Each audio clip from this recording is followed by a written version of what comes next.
Welcome to our webinar, General GMO Screening. Today's webinar is hosted by Jeffrey Ambrose, our Account Services Manager at Eurofins Gene Scan. I'll now pass it on over to you, Jeffrey, and you may begin. Hey, good morning. My name is Jeffrey Ambrose, and this will be our GMO PowerPoint webinar. So, what is a genetically modified organism? Genetically modified organisms come from several different backgrounds. They can be viruses, bacteria, fungi, plants, or animals. For the focus of this presentation, we'll focus on plants with a focus on biotech crops. So what is a GMO? One definition of GMO that's been adopted by WHO, amongst others, is an organism whose genetic material, or DNA, has been modified in a way that does not occur naturally.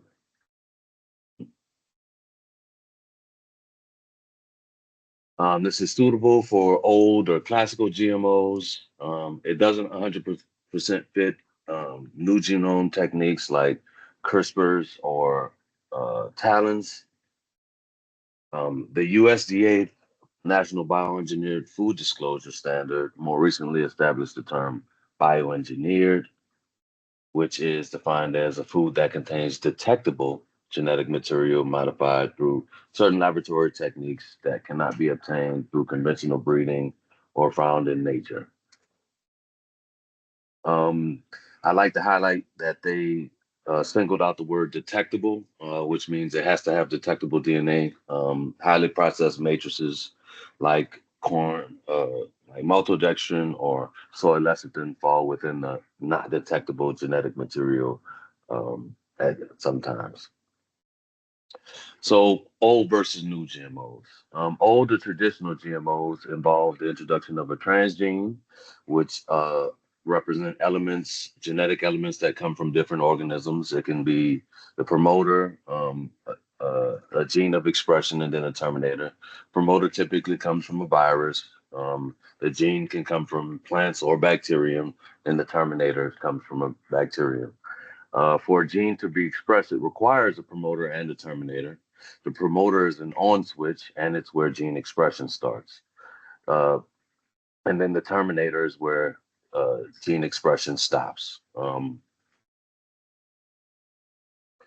new GMOs or the new genome techniques are the CRISPR-Cas system, which you may have heard about, and then transcription activator-like effector nucleases or TALENs.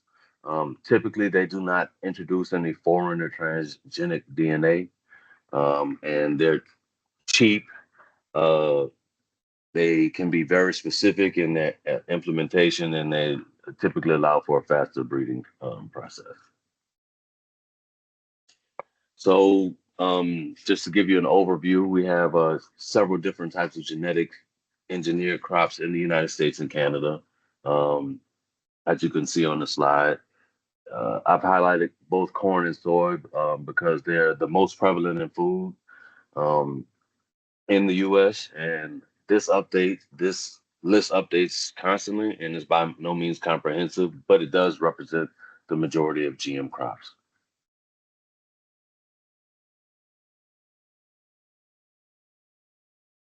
Testing for GMO DNA and proteins. So, an event is a recombinant gene that's inserted at a specific portion in the gene sequence. Right here, we're looking at the old Roundup Ready 2 inserted in the soybean sequence. A recombinant gene is a transgene that's made from combined sequences that do not occur naturally. As you can see, we have a promoter element that we talked about in the previous slide, an element from plant material, and an element from bacterial material, and then a terminator from bacterium. This event is the Roundup Ready, the original one. It's very old. It was made in the 90s. It's the first Roundup Ready soybean. The elements of this genetic modification or event are the 35S promoter and the NOS terminator. These are the most prevalent uh, promoter and terminator combination used in the world. Um, the CANV35S promoter and the NOS terminator are very robust elements for genetic engineering in general. In the 80s, the researchers found that this promoter terminator combination worked, and it worked effectively. And since then, it's been used over and over in various GMO events. The 35S promoters from the cauliflower mosaic virus, it's essentially always on. And then the gene being expressed here is glyphosate tolerance or Roundup Ready tolerance from Agrobacterium tumefaciens. And then the nopalene synthase or NOS terminator is also from Agrobacterium tumefaciens. So we use PCR assays to detect genetic material from this event in the nucleus. And then we can use ELISA or LFS, that's enzyme-linked immunoabsorbent assays, or lateral flow strip tests to detect the proteins that are produced as a result. These are the traits, and the PCR uh, is the events. PCR can be qualitative or quantitative, and then the LFS is qualitative or quantitative also. So for basic screening for GMO um, events and traits, we can use a few different methods. Polymerase chain reaction, like mentioned in the previous slide, enzyme-linked immunoabsorbent assays, and lateral flow strip tests. Um, PCR is the most useful in finished products, and ELISA and LFS are primarily used in seeds or raw grains, and they won't be mentioned for the remainder of this presentation. We're going to focus on PCR because of its usefulness in finished products. But we have screening tests. Screening tests can be used to detect elements in multiple GM events or crops that contain these elements. On screen, you can see two different GM events or two different GM crops. They both contain the 35S promoter and the NOS terminator. The 35S and NOS, 35S and NOS and other screening tests can help determine the presence of biotech DNA in general. They're inclusive for a broad range of biotech crops, and negative results are really quite useful, while positive results aren't typically very informative and require additional testing. Um, as you can see here, this is Gene Scan's basic screen for GMO and bioengineered DNA. This on screen is displayed three different crop backgrounds: corn, soy, and canola. It may be difficult to read just because of the sheer number of events or GM crops that can be detected using this screen. For the 35S promoter, NOS terminator, and AgroBorder 2. Um, the 35S, so this is our comprehensive package. It's suitable for finished products that could contain multiple GM or bioengineered ingredients. The 35S and NOS screens cover the majority of GMO crop types, and then AgroBorder 2 covers events that are not covered by 35S and NOS. So you get quite comprehensive coverage across a wide variety of backgrounds. On screen, you see probably greater than 70 different crop types, but this number can go up to even above 100 different detectable GM crop types for this assay. So for an example submission, this assay for the 35S NOS and AgroBorder 2 is very useful in finished products. On screen, you see an example of chocolate bars.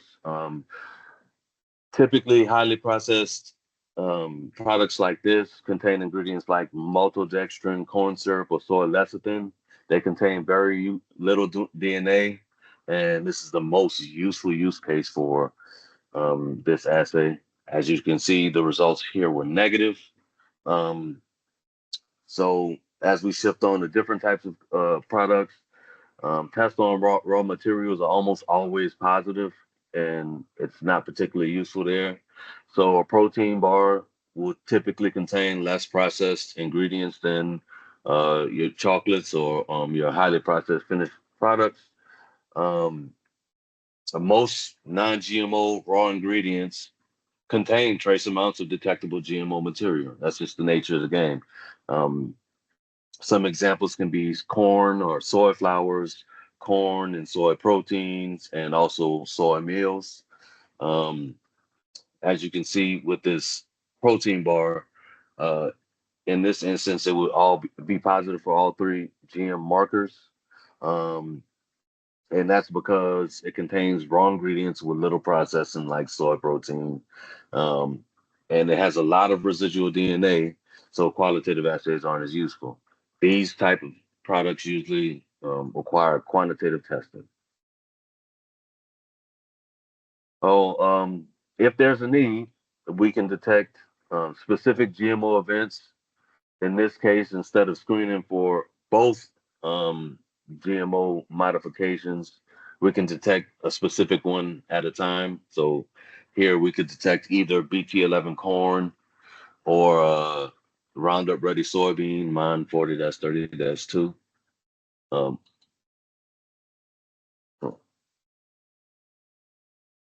so why test for biotech crops and derived food or feed products? So a good rule of thumb in the US and other countries is generally testing isn't required, because biotech crops and their products aren't considered substantially different from their conventional counterparts. The FDA coined the term substantial equivalence, and this is in reference to composition and nutrition. There's no large difference between conventional crops and GM crops um, when it comes to nutrition and composition. But even so, there still are some reasons to test. One big reason is the labeling of food products. In the U.S., um, we have the USDA bioengineered disclosure. And in general, if you don't want to label as containing bioengineered material, then you have to demonstrate that it doesn't have any detectable GM or bioengineered material used in testing. Um, this also goes hand in hand with supplier verification programs. It's an integral part of supply chain management. Many food manufacturers require the ingredient suppliers to provide documentation demonstrating the GMO or bioengineered status of their products. So it's an essential part of managing risk. Um, Most of the time, it's a statement, but it's also oftentimes a certificate or a report of analysis from an accredited laboratory. It's critical in managing risks for GM contamination and limiting liability risk in labeling. Other reasons to test are voluntary third-party programs like the Non-GMO Project Verified, to which Eurofins Gene Scan is an approved laboratory, and Eurofins also offers their own verified non-GMO program for IP verification on certain products. So feel free to reach out to us regarding that program. Even still, there are other reasons to test. Asynchronous approval is another big one in this world. It's when an event is approved in one country, like North America, and it can still await approval in other countries, um, i.e., the EU market. An example of this is event E3272 corn is approved in the US and it's unapproved in the EU. It's still awaiting approval. Um, in that case, if you need testing for that specific event, in the previous slide, we referenced specific event tests. We would use one of those specific tests to test for that event. Other reasons are certain, other reasons in the same vein are certain discontinued or old events were never approved on various markets, like event T14. And also in the EU, approval has to be renewed. And if it lapses, then the approval can be removed for a particular GM event. An example of that is event BT176 corn. And then finally, inadvertent releases like BT10 and E32 corn, Liberty Link rice, and flax. It's been quite a while since the last inadvertent release, but in the past, it's been a driving factor for testing. And at the time of these inadvertent releases, these events weren't even approved in the US. Another reason to test is export destinations. Other markets may have different labeling requirements in the US, so they may have different testing requirements. For conclusions, screening tests are the most useful to determine GMO status in finished products. Gene Scan offers a comprehensive package for detection. It involves the CAN V35S promoter, NOS terminator, and AgroBorder 2. And if you have any other specific testing needs, such as quantitative or event-specific testing, please feel free to reach out to us at our GMO mailbox. That's gmo@ft.eurofinsus.com, and we'll be able to assist with your testing needs. Thank you.